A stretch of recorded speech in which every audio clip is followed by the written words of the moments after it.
Let's talk about chipping from a tight lie. A lot of players have trouble with doing this with their wedges. The good news is there is another option. And that option is chipping with a hybrid. It fits you in two ways. One, it's very good from a tight lie. It's also good when you have a back pin and you need a lot of roll. That's where the hybrid comes in. Let me talk to you about the setup. Number one, I actually apply my putting grip because I'm going to talk a little later about applying a putting stroke. So I hold it like I hold my putter. Number two, I narrow my stance so I don't move around a lot over the golf ball. Number three, I play the ball right in the center of my stance. Number four is my posture. I do two things. Number one, I move closer to the ball and I also choke way down on the golf club.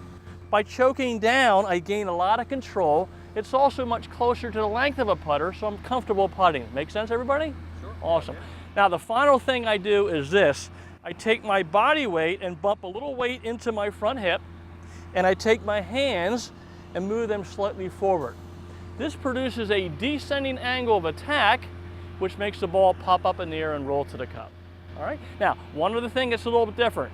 Because the hybrid has a lot more loft than the putter, the first few feet are going to be in the air, and then it's going to roll like a putt across the green. Sound good, everybody? Good plan? Yeah. Awesome. Let's bring up George Skalski to put this tip in action. George, have a nice applause for George. All right, George. All right, George.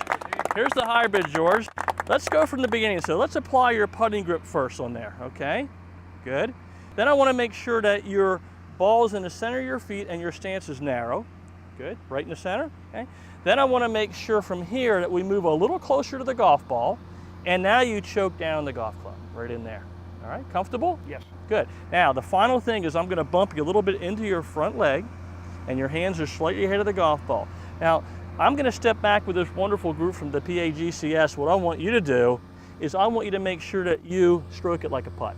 Sound good? Sounds good. All right, when you're ready, you're going to play it up high now. There's a big break on the 18th green here at Applecross. Let's see what happens. A nice little putting stroke here. Oh, look at this shot, everybody. This is a magnificent chip with a hybrid. The first time George has ever done it. Look at this shot by George Skalski. That is winning golf right there, George. What a tip, Doug. Thank you. Well, I hope you learned a lot, my friend. Good job. That was great. Awesome. For your private or group golf instruction with PGA golf professional Doug Hendricks, go to winninggolftv.com.